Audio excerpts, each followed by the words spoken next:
Hello friends, कैसे हैं आप लोग। उम्मीद है फिट हैं, लाइफ एंजॉय कर रहे हैं। फ्रेंड्स, आज डिटेल से वीडियो शेयर करेंगे बैलून वाइन्स के अबाउट, और इनको हम आज सीड से ग्रो करने जा रहे हैं। अगर आप चाहें तो इनकी एयर लेयरिंग भी कर सकते हैं। अगर मोटे साइज़ की कोई बेल है, कोई स्टिक मिलती है, तो आप इनको कटिंग से भी ग्रो कर सकते हैं। लेकिन कटिंग से ग्रो करना थोड़ा सा मुश्किल है और दिसंबर का मंथ रिक्वायर्ड है। इसके जो सीड्स होते हैं वो बहुत ज़्यादा हार्ड होते हैं और ब्लैक कलर के छोटे छोटे से सीड्स होते हैं। इसको सीड से ग्रो करना बहुत ही आसान प्रोसेस है और बहुत जल्दी क्विकली इसके सीड्स स्प्राउट होते हैं और आपको 100% रिजल्ट्स मिलते हैं। और अगर आप इसकी पनीरी बनाने जा रहे हैं तो आप कोई मिट्टी की जो ट्रे होती हैं, प्याले से होते हैं, वहाँ पे सीड लगा सकते हैं। अगर आपके पास 8-10 सीड है तो इस तरह कोई गमला ले लें। बिल्कुल सादा सी मिट्टी यूज़ करनी है, बिल्कुल वेल ड्रेन्ड सॉइल होनी चाहिए। बहुत ज़्यादा चीकनी मिट्टी कभी भी यूज़ नहीं करनी है।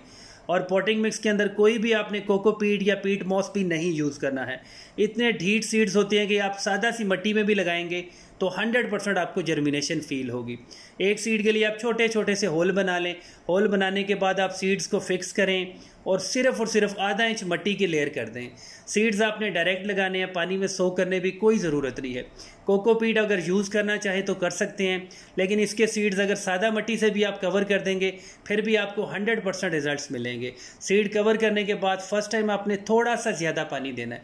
इतना ज़्यादा पानी देना है कि थोड़ा सा पानी अगर ड्रेनेज होल से निकल भी जाए तो ज़बरदस्त होगा। इसको आप शेडी एरिया में रखें और सिर्फ 3 या 4 दिनों के बाद इसकी जर्मिनेशन स्टार्ट होगी। जब तक इसके सीड जर्मिनेट नहीं होते आपने इसको ठंडी जगह पे रखना है। अगर हाफ डे सनलाइट वाली जगह पे रखना है तो आप रख सकते हैं, लेकिन अगर इंडोर रखेंगे तो आपके सीड 100% जर्मिनेट होंगे। और इस गमले में हमने मैक्सिमम 8 से 10 सीड लगाए हैं और आज से तकरीबन कुछ 8 से 10 दिन पहले हमने पहले भी सीड लगाए थे इसके। वो हमने डायरेक्ट बड़े गमलों में लगाए थे। उन गमलों में ऑलरेडी कोई वाइन्स थी, मतलब कोई गुलाब की बेल थी, कोई ब्लू टर्नेट थी, कोई हमारे पास दूसरी झुमका बेल थी। उनके साथ ही हमने इनको फिट कर दिया था। वो प्लांट अभी बड़े बड़े हो चुके हैं और ये एग्जैक्ट 3 दिन के बाद आपसे शेयर कर रहे हैं। हमारे अभी तक 2 सीड जर्मिनेट हुए हैं। गमले की मिट्टी को आपने मॉइस्ट रखना है। अगर आपने ड्राई कर दी और मिट्टी बहुत ज़्यादा हार्ड होगी, आपका सीड बेबी सीड छोटा सा बेबी प्लांट बनेगा और बिल्कुल ड्राई डेड हो जाएगा। इसलिए आपने बहुत ज़्यादा केयर करनी है। और बैलून वाइन बहुत ही लो मेंटेनेंस प्लांट है। इसको आप बिल्कुल फुल डे सनलाइट में भी लगा सकते हैं। अगर आप टेरेस पे लगाना चाह रहे हैं, वहाँ पे हाफ डे सनलाइट आती हो, मतलब मैक्सिमम 4 या 5 घंटे की धूप आती हो, वहाँ पे भी अच्छे से सर्वाइव करेगा। और ये बिल्कुल हमारी क्लाइंबिंग बेल होती है। इसको सपोर्ट रिक्वायर होती है। कोई जाली, नेट, लोवर्स, कहीं पे भी दीवार के साथ या दरख्त के साथ आप इसके सीड्स को लगाएं। डायरेक्ट सीड लगा सकते हैं। अगर आप पनीरी डायरेक्ट भी लगाएंगे, बनाएंगे, तो बिल्कुल आपको अच्छे रिजल्ट्स मिलेंगे। अब ये जो अपडेट है ये एग्जैक्ट 9 दिन के बाद है। मतलब यहाँ पे हमने सीड लगाए थे, सारे के सारे जर्मिनेट हुए और हमने बड़े बड़े गमलों के अंदर इसके सीड लगा लिए। अगर आप इसका 3-4 साल तक एक प्लांट को चलाना चाह रहे हैं तो आप बड़े साइज़ का गमला लें, वहाँ पे इसके चाहे डायरेक्ट सीड लगा दें, ऊपर कोई क्लाइंबिंग कोई सपोर्ट दे दें, तो आपकी बेल बहुत जल्दी वाइल्ड ग्रो होगी। और इसके जो फ्लावर्स होते हैं वो बिल्कुल बैलून की तरह लगते हैं। और बहुत सारे लोग इसको गोलगप्पा वाइन भी कहते हैं, क्योंकि बिल्कुल बैलून्स जो है वो गोलगप्पों की तरह लगते हैं। और इसको पानी बहुत कम देना होता है। आपने जिस मर्जी गमले में लगाएं, गमले की मिट्टी को आपने सिर्फ मॉइस्ट रखना है, मतलब उसमें थोड़ा सा मॉइस्चर मेंटेन करना है। बहुत ज़्यादा ड्राई नहीं होने देना।